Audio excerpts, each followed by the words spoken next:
नमस्कार, खबर control news में आपका स्वागत है। आज हम भारतीय जनता पार्टी के कार्यकारी सदस्य गोपालगंज जी से क्षेत्रीय मुद्दों पर सीधी बात करेंगे। गोपाल जी, खबर कंट्रोल न्यूज़ में आपका स्वागत है सर।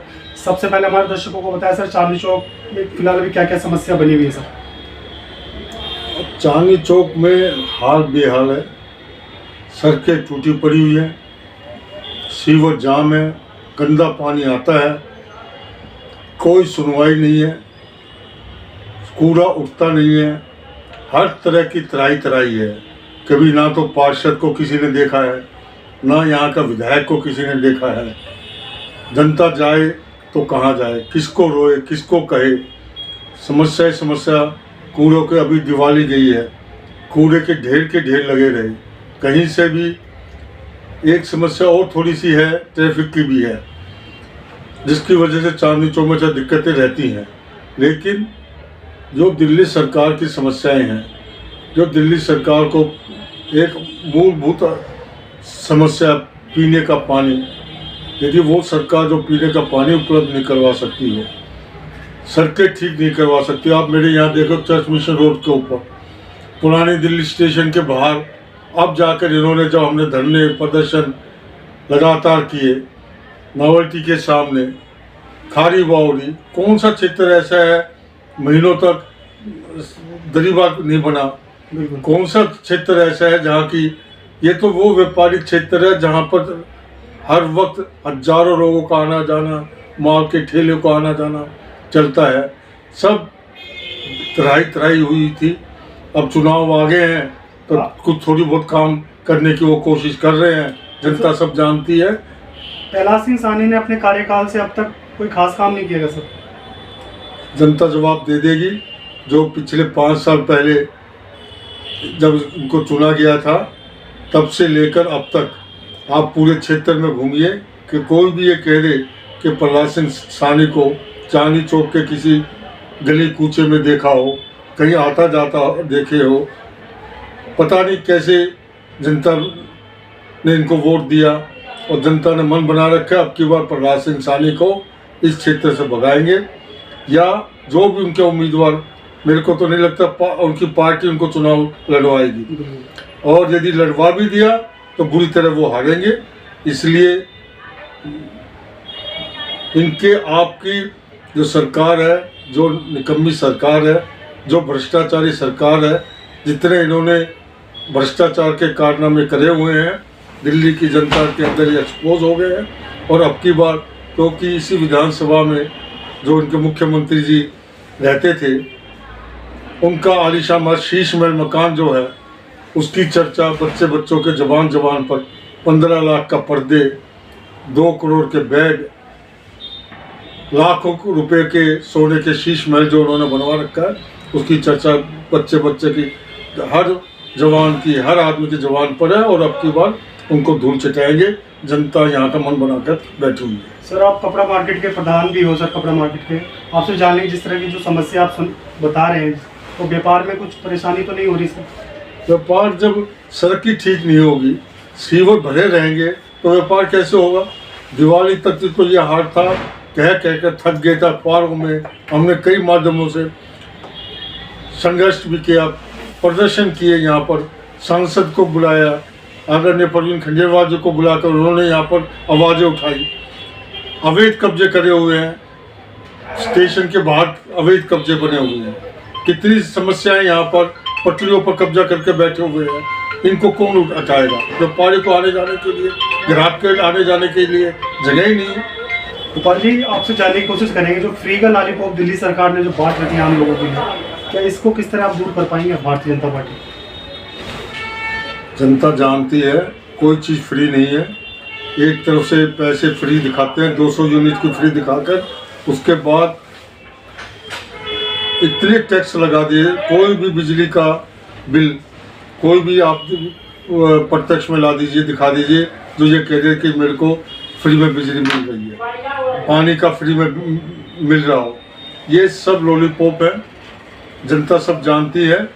और भारतीय जनता पार्टी ने अपने सिद्धांतों पर, अपनी बातों पर, जनता से करे हुए वायदों के ऊपर चलने वाली सरकार चलाएगी गवर्नमेंट। और फ्री की चीज़ों से जनता समझ चुकी है और अब की बार दिल्ली की जनता फ्री के वायदों में बहकावे में नहीं आएगी और मन बनाकर ठान कर बैठे हुए हैं कि एक और सत्ता आ जाए, सरकार का समय आने दे चुनाव चुनने का और भाजपा की सत्ता आएगी मोदी जी के नेतृत्व में। दिल्ली में जो अभी हम लोकसभा के चुनाव हुए 52 सीटें पर विधानसभा में हम जीते हैं, भाजपा प्लस 50 सीटों पर जीतेगी। और जो 25 साल से दिल्ली में पहले कांग्रेस से जो दुखी जनता थी, फिर आप पार्टी जो दुखी जनता है, अब की बार मोदी जी के नेतृत्व में सभी हमारे सातों सांसद के नेतृत्व में आदरणीय प्रवीण खंडेलवाल जी के नेतृत्व चांदनी चौक की 10 की 10 विधानसभा हम जीतेंगे। इसी दृढ़ संकल्प के साथ हम चुनाव में उतरेंगे और भाजपा की सरकार बनेगी और वीरेंद्र सचदेवा जी के नेतृत्व में दिल्ली में भाजपा की सरकार आएगी, ये हमारा दृढ़ विश्वास है। आपसे जानने की भी कोशिश करते हैं सर, 93 से 98 के बाद दिल्ली विधानसभा में भारतीय जनता पार्टी की सरकार नहीं बन पाई सर, इसका सबसे बड़ा माइनस पॉइंट क्या लगता है सर? क्या सीएम चेहरा नहीं है भाजपा के पास? ये विषय नहीं होता है, यहाँ पर कई तरह के कारणों है, उसके मैं विशेष में नहीं जाना चाहूँगा। सरकार हमारी बनी है, नगर निगम में हम हमेशा जीते हैं, हमारे लोकसभा में हमेशा जीतते आ रहे हैं। विधानसभा में कुछ समीकरण ऐसे हो जाते हैं जिनका बहुत ज़्यादा उल्लेख करने की आवश्यकता नहीं है, किस कारणों से हम जीत नहीं पाते हैं। बहकावे में दिल्ली सरकार के लॉलीपॉप का पहले कांग्रेस ने दे दिए थे, अब आप पार्टी ने दे दिया, लेकिन भाजपा अब की बार बहुत सिद्धांतों से लड़ाई लड़ती रही है, हम अपने सिद्धांतों से नहीं हटे हैं और अब की बार सरकार बनेगी, राष्ट्रवादी सरकार बनेगी, देश के अंदर दिल्ली के अंदर डबल इंजन की सरकार बनेगी और दिल्ली चारों तरफ चौमुखी विकास करेगी। ये अब की बार जनता को भारतीय जनता पार्टी दिखाएगी। सर, पार्टी आपको विधानसभा के लिए प्रतिनिधित्व देती है तो आप लेने के लिए तैयार हो? देखो, मैंने कल भी चर्चा की थी, किसी चैनल में इंटरव्यू लिया था। मैं 1972 से भाजपा से जुड़ा हुआ, मैंने 1972 में दिल्ली में किरोड़मल कॉलेज के अंदर एडमिशन लिया।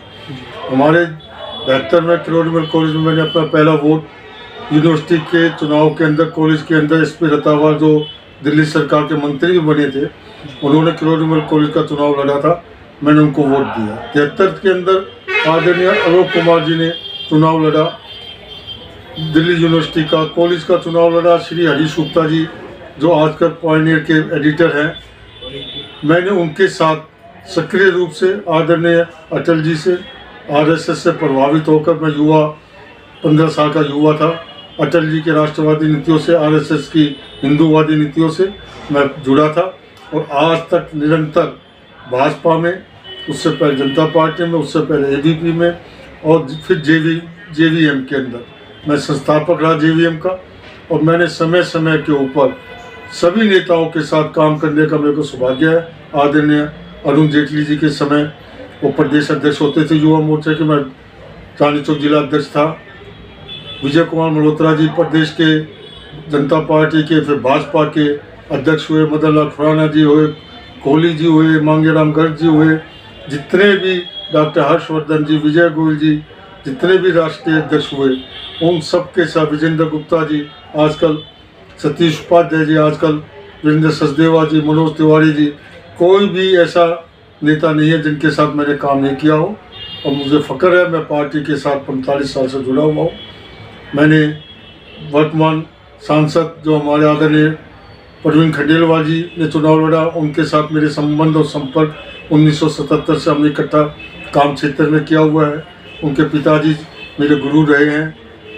77 में आदरणीय शांति देसाई जी ने सब क्षेत्र में यहाँ से चुनाव लड़ा, बहादुर कप्तान जी ने चुनाव लड़ा, तब से मैं उनके साथ जुड़ा हुआ था।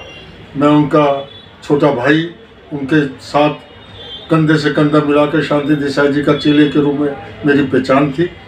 और मैंने चुनाव में टिकट नहीं मांगा, मैं चुनाव इंचार्ज रहा। स्मृति ईरानी जी का चुनाव इंचार्ज रहा, प्रवीण खंडेलवाल जी का रहा, धर्मवीर शर्मा जी का चुनाव इंचार्ज रहा, भाई सुमन गुप्ता जी का चुनाव इंचार्ज रहा। हर समय मैं चुनाव इंचार्ज रहकर चुनाव लड़वाता रहा हूँ और मेरे को संगठन ये काम देता रहा है।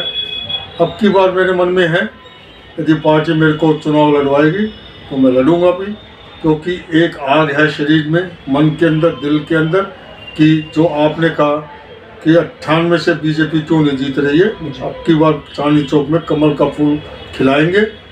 मेरे को टिकट देगी तो मैं लड़ूंगा भी और जीतूंगा भी, और यदि और पार्टी ने जिस भी कमल का फूल को निशान को टिकट दिया, अब की बार चांदनी चौक विधानसभा कमल का फूल खिलाएगा, ये मेरा दृढ़ विश्वास है। और अब की बार चांदनी चौक विधानसभा जीतेंगे और दिल्ली में हम अपनी सरकार बनाएंगे, ये मैं आपको दृढ़ प्रतिज्ञा होकर कहता हूँ, लिख कर देने को तैयार हूँ कि अब की बार भाजपा सरकार दिल्ली में आएगी, चांदनी चौक में विधायक बीजेपी का होगा, ये मेरा दृढ़ विश्वास है। सर अंत में मेरे दर्शकों के लिए बस एक लास्ट ही क्वेश्चन है सर, भाजपा एक नारा दे रही है बटोगे तो कटोगे, इसको हमारे दर्शकों को समझा दीजिए सर, क्या चीज़ है? देखो, ये एक बहुत महत्वपूर्ण नारा है, इसके ऊपर हमारे प्रधानमंत्री जी ने, मोदी जी ने बहुत स्पष्टीकरण दे दिया है और बहुत सफलतापूर्वक।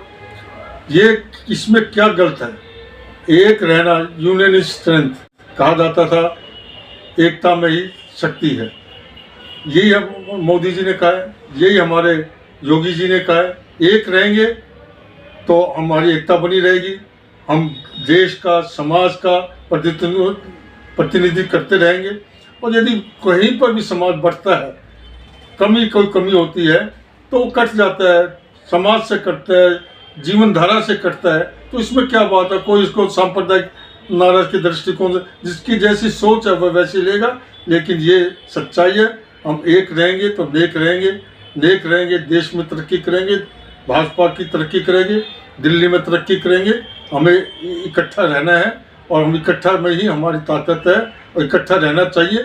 ये इसमें कोई नारा में गलती नहीं है, हम सबको मिलजुल कर एक रहकर हमें इस देश की तरक्की करनी है, दिल्ली की तरक्की करनी है और भाजपा की तरक्की करनी है। धन्यवाद। बहुत बहुत धन्यवाद गोपाल जी, आपने समय निकाल के हमसे बात की, शुक्रिया, धन्यवाद सर।